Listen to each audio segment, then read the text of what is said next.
Hello mga perfect! Guess what? Today we're going to Cebu.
For stowing them in the overhead bins.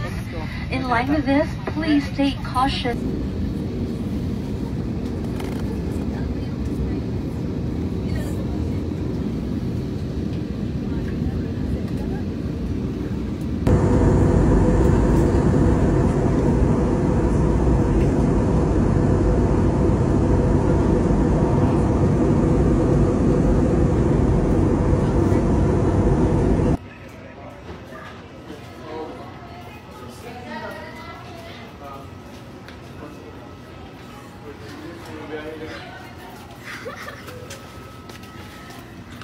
Hi! Hello! We're in Cebu. So, ito yung overview. Underview. Ayan na.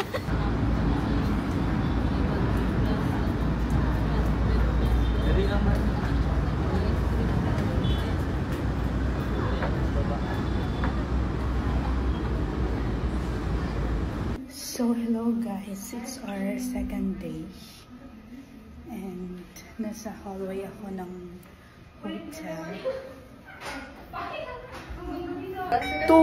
Second floor. Level 8. Nakalipo. Level 8. Sabay-sabay na ka. Dali mo.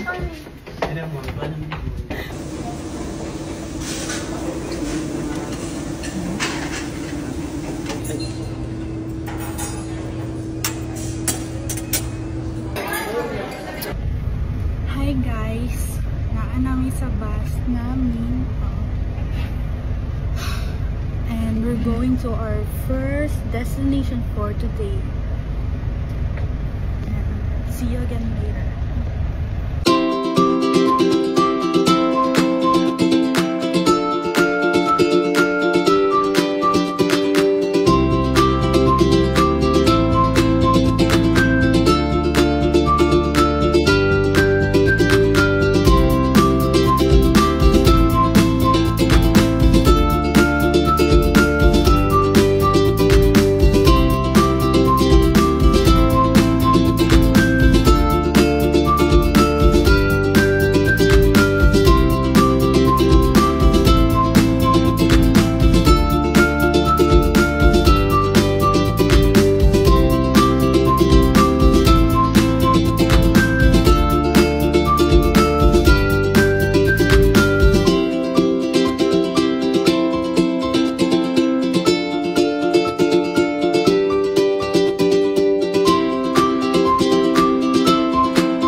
and we bought pasalubong centers in Cebu, and I got my items. Alright, I'm so excited kasi meron akong maiuwi kay mama. Okay, I'm so happy doing this shopping, and this is my pasalubong. Okay, and after that we went to this beautiful place. So bawal ang video dito, pero nag-record ako kahit konti lang. Sorry naman kasi gusto ko makita ninyo yung mga nakita ko sa araw na yan. Right, yan yung snippets lang naman, and kung gusto nyo makita, nandun lang sa Facebook, may in-upload kaming photos, and that's all for this part. After that, we went to Ocean Park in Cebu, and yeah, I conquered my fear in deep sea.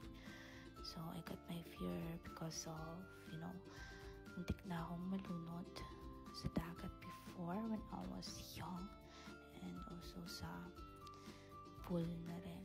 So slowly I am conquering every fears that I've got, kasi kapag hinayaan kong matalo ako ng takot ko, wala akong mapapala. So I got to witness this moment. Okay, I hope you are enjoying our mini series, our mini vlogs while we're here, kasi kami nag-enjoy kahit papano. So ako yung babaeng yan, and I'm trying to hide.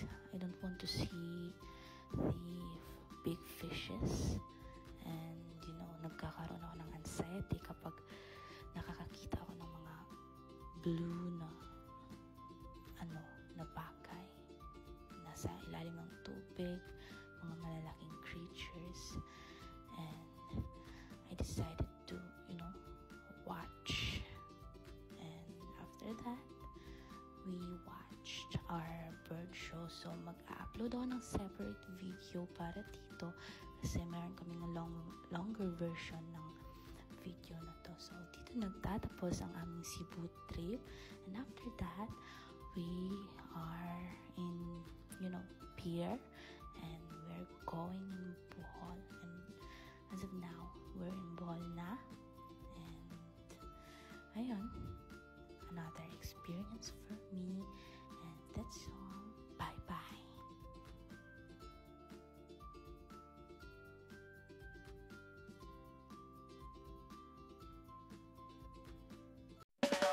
It's our Bohol trip in 3 minutes. Alright, literal na from books to experiences, kasi guys, nung elementary ako, talagang sa libro ko lang nakikita ang mga yan.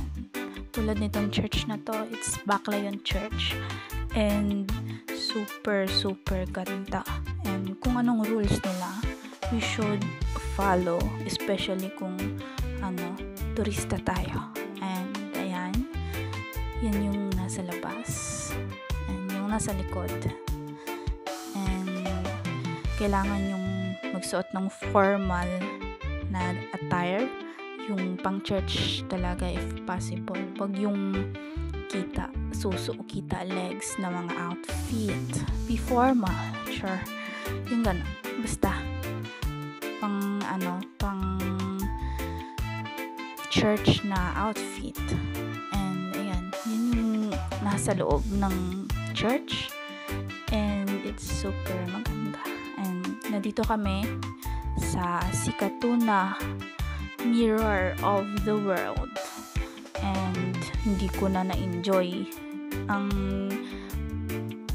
part na yan kasi napakainit and super sakit ng ulo. And ayun, lunchtime, and sa oras na to ang kapatid ko ang nagvi-video, and ito ako na Bale, 2 phone ang gamit sa pag-video ng vlog na ito. And ayun, nakita rin namin sa personal ang man-made forest ng Bohol. And super malamig. And meron din kaming Tarsier experience and Chocolate Hills. Hindi ko na naisama kasi ayun, hindi ko nakita yung video sa sobrang dami. And ito yung pinagkainan namin na resort, hotel and farm na na super masarap ng foods and very accommodating. Nabubulol na ako. Accommodating yung mga tao. And ayun, eto na, pauwi na ang mga laagan. Ay nako, sana maulit muli. Char, meron pang OJT and sa susunod pa na mga biyahe. So ayun guys, thank you for watching. Babu!